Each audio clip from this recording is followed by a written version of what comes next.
Hello विद्यार्थियों, मैं आपका एजुकेटर संदीप श्रीवास्तव।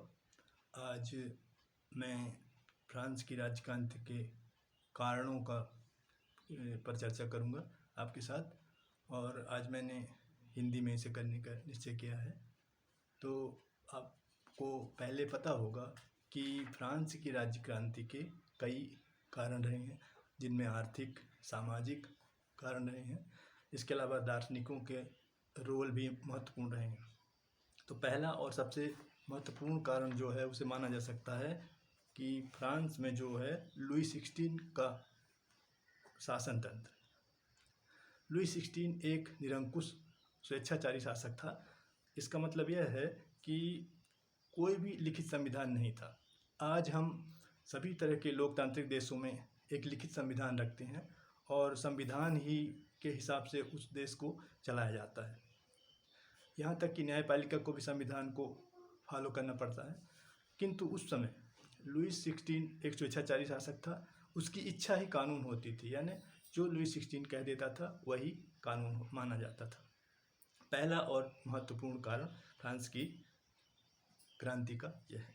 दूसरा है, उस समय कोई भी रिप्रेजेंटेटिव बॉडी नहीं थी। जैसे आज हम सभी नागरिकों को प्रतिनिधित्व करने के लिए एक पार्लियामेंट है, संसद है, जिसमें कि हमारे प्रतिनिधि चुने जाते हैं और वो हमारे बिहाफ में नीतियां बनाते हैं। फिर उनका इम्प्लीमेंटेशन होता है और फिर कानून बनता है और देश चलता है। लेकिन उस समय ऐसी कोई भी प्रतिनिधि संस्था, रिप्रेजेंटेटिव बॉडी नहीं थी।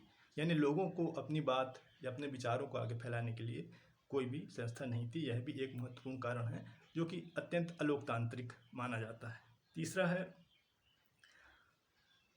प्रशासन। लुई 16 का प्रशासन बहुत ही निरंकुश था और उसमें कोई भी एक सिस्टम नहीं था। राजतंत्र तो था ही, लेकिन राजतंत्र में भी एक निकृष्ट कोटि का हम कह सकते हैं राजतंत्र था, जिसमें कि सिर्फ राजा की इच्छाएं ही कानून हुआ करती थी। कोई प्रशासन नहीं था और सिर्फ एरिस्टोक्रेट और नोबेल्स की ही चलती थी। एरिस्टोक्रेट मीन्स जो राज परिवार के सदस्य होते थे और नोबेल मीन्स जो राज परिवार से जुड़े हुए लोग होते थे। यही लोग जो कि ऑलरेडी प्रिविलेज इंजॉय करते थे, विशेषाधिकारों का उपभोग कर रहे थे, यही शासन प्रशासन में भी अपना पूरा दखल रखते थे। इस वजह से लोगों की बात सुनी नहीं जाती थी। यह एक महत्वपूर्ण कारण फ्रांस की राजक्रांति का रहा है। इसके अलावा जैसे आज सभी लोकतांत्रिक देशों में आम जनता जो है उनको व्यक्तिगत स्वतंत्रता मिली हुई है। संविधान से हमें मौलिक अधिकार और मौलिक कर्तव्य दिए हैं, जिसमें हमारे अधिकारों का वर्णन है कि हमें 6 मौलिक अधिकार, फंडामेंटल अधिकार होंगे। लेकिन उस समय ऐसा कोई भी अधिकार जो है संविधान प्रदत्त लोगों को नहीं था, क्योंकि संविधान ही नहीं था। इसलिए संविधान द्वारा नागरिकों को अधिकार प्रदान करने का सवाल ही पैदा नहीं होता। इसलिए लोगों में इस शासन तंत्र को लेकर एक तकलीफ थी। इसके अलावा कोई भी एक सा कानून नहीं था। फ्रांस के कुछ भागों में जर्मनी का कानून चलता था, कुछ भागों में रोम का कानून चलता था। यानी एक देश में, जैसे आज हम इंडिया एक लोकतांत्रिक देश है, तो यहाँ पर हम एक ही कानून चलता है। चाहे कन्याकुमारी से लेकर कश्मीर में हम कहीं भी जाएं, हमारा कानून सिस्टम, लीगल सिस्टम एक ही है। लेकिन उस समय फ्रांस में एक ही देश में अलग अलग कानून चलते थे, जिससे लोगों को काफ़ी तकलीफ होती थी। फिर लुई 16 का जो शासन जो है वो लुई एक अयोग्य शासक था, हम कह सकते हैं जिसे, ठीक है। और उनके समय में एनार्की फैली हुई थी, यानी लॉलेसनेस। कानून का कोई राज्य नहीं था। जो मन में आए राजतंत्र और राज्य से जुड़े हुए लोग कर रहे थे।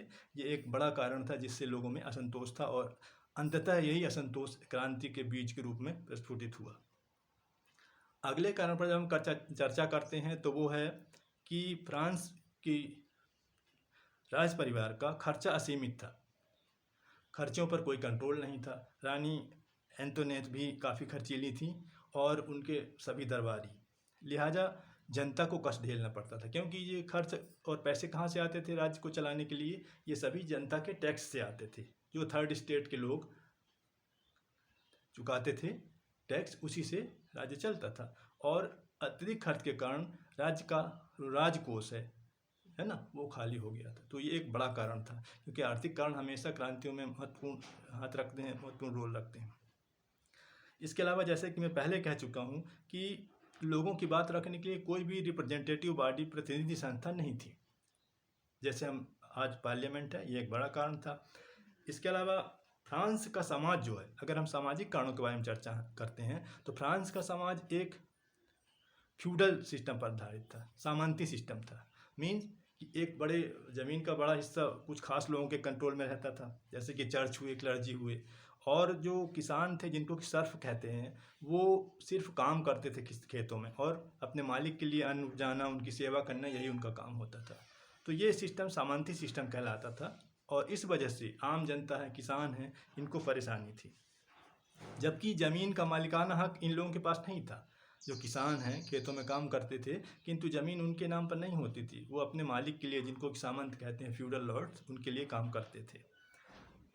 इस वहाँ की सामाजिक संरचना को जब हम देखते हैं तो समाज 3 भागों में विभाजित था, जिनको कि 3 स्टेट्स कहते हैं, ठीक है। तो इस वजह से भी सामाजिक विभाजन था, और जो क्लर्जी हैं और नोबल्स हैं, इन लोगों को किसी भी तरह का टैक्स नहीं चुकाना पड़ता था, या नाम मात्र का टैक्स चुकाना पड़ता था। सारा टैक्स जो है थर्ड स्टेट यानी कि निचले तबके के लोगों को, जो कि पहले से ही कमज़ोर आर्थिक स्थिति के थे, उनको देना पड़ता था। लिहाजा उनके ऊपर टैक्स बढ़ता जा रहा था, और उनका आर्थिक संकट भी बढ़ता जा रहा था। उन्हें जीवन की न्यूनतम आवश्यकताएं पूरी करने में भी समस्या थी। ये भी एक बड़ा कारण रहा था। और जो मिडिल क्लास है, पूंजीपति वर्ग, जिसको कि बुर्जुआ वर्ग कहते हैं, ठीक है, इन लोगों ने उस समय क्रांति में महत्वपूर्ण भूमिका निभाई। फ्रांस की क्रांति में बुर्जुआ लोग, जो कि पूंजीपति लोग हैं, इन्होंने एक महत्वपूर्ण भूमिका निभाई। वो जन्म से विशेषाधिकार के खिलाफ थे। कोई भी व्यक्ति जन्म से, यानी यदि कोई व्यक्ति राजा के यहाँ पैदा हो गया तो वो राजा का लड़का हो गया, ये गलत माना जाता था, ठीक है। अपने मेहनत और अपनी योग्यता के दम पे आप अपने आप को साबित कीजिए। तो यहाँ जन्म से जो विशेषाधिकार है, इसके बारे में लोगों को विरोध था, और ये भी एक कारण बना फ्रांस की क्रांति का। जो पेजेंट्स थे, किसान कृषक वर्ग था, जो कि पहले से ही मेहनत बहुत करता था, लेकिन उनके ऊपर टैक्स का बहुत बोझ था। ज़्यादातर टैक्सेज उन्हीं को चुकाने होते थे, और उनकी स्थिति जो कि पहले से ही कमज़ोर थी, वो और भी कमज़ोर होती जाती थी।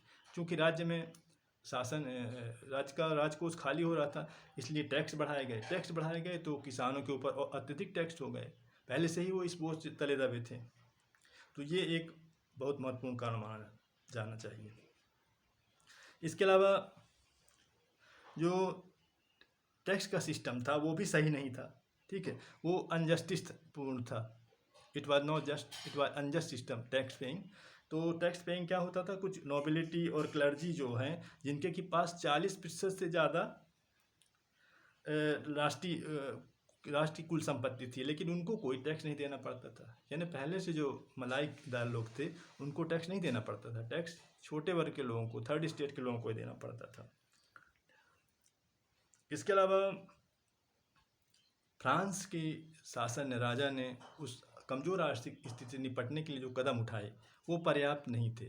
क्योंकि वो लुई 16 एक अयोग्य शासक था, लिहाजा उसके जो इसके समस्याओं को, आर्थिक समस्याओं को हल करने के जो कदम लिए गए, वो जनता के लिए जनता को उपयुक्त नहीं लगे। और यह भी एक बड़ा कारण था जिसकी वजह से फ्रांस में राज्य क्रांति हुई थी। और इन्फ्लेशन जो है, पहले से ही शासन अव्यवस्था के दौर में उसे गुजर रहा था, लिहाजा लोगों में महंगाई, कर्ज, ये सारी चीज़ें पहले से व्याप्त थीं। और अदूरदर्शितापूर्ण नीतियों की वजह से भी लुई 16 की लोगों में असंतोष पनप रहा था। फ्रांस खुद भी, यानी पूरा राष्ट्र ही जो है कर्ज में डूबा हुआ था, क्योंकि इसने अपनी जो कॉलोनीज हैं, जो अमेरिका में कॉलोनीज हैं, इनको ब्रिटेन के खिलाफ लड़ने के लिए जो युद्ध में मदद की थी अपनी कॉलोनीज को, ठीक है। कॉलोनी वो होता है जब एक देश दूसरे देश में अपने प्रभाव मजबूत करने के लिए जो बनाता है, तो उसमें अपनी कॉलोनीज को मदद करने के लिए ब्रिटेन के खिलाफ जो फ्रांस ने लड़ाई की थी अमेरिकन कॉलोनी में, उस वजह से भी इनके ऊपर आर्थिक कमजोरी फ्रांस में बनी हुई थी। और इस स्थिति को ठीक तरह से नहीं निपटा गया इससे। इसके अलावा उस समय फ्रांस में दार्शनिकों का रोल बहुत ही महत्वपूर्ण था। हमें पता है कि मॉन्टेस्क्यू, रूसो, डिड्रो और ये सारे जो फिलासफर हैं, वोल्टेयर, इन लोगों ने फ्रांस की क्रांति के बीज को बोने में बहुत महत्वपूर्ण भूमिका का निर्वहन किया।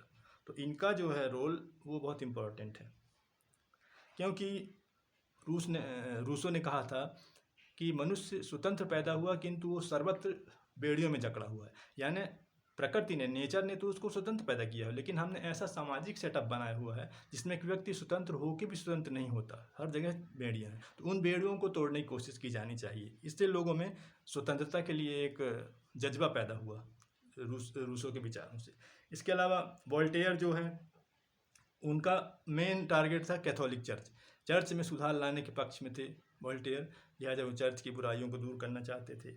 मॉन्टेस्क्यू ने स्पिरिट ऑफ लॉज नामक बुक लिखी जो है, उसमें फ्रांस की एब्सोल्यूट मोनार्की के ऊपर अटैक किया। यानी वह इस तरह का राजतंत्र था कि जनता की नहीं सुनी जाती थी, सिर्फ राजा और उसकी इच्छा ही अंतिम न्याय हुआ करता था। इसके खिलाफ उन्होंने बोला। और सोशल कॉन्ट्रैक्ट जो है, रूसो ने वो बुक लिखी थी, उनकी किताब नाम था सोशल कॉन्ट्रैक्ट। यानी राज्य और जनता के बीच में एक कॉन्ट्रैक्ट होना चाहिए, एक प्रकार का समझौता होना चाहिए।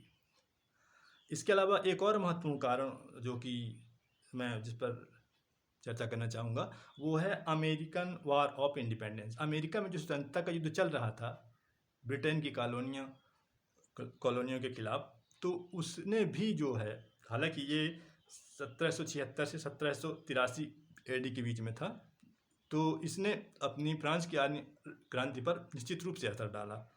तो ये सारे कारण रहे हैं जो कि फ्रांस की क्रांति के लिए बहुत ही महत्वपूर्ण रहे हैं। धन्यवाद।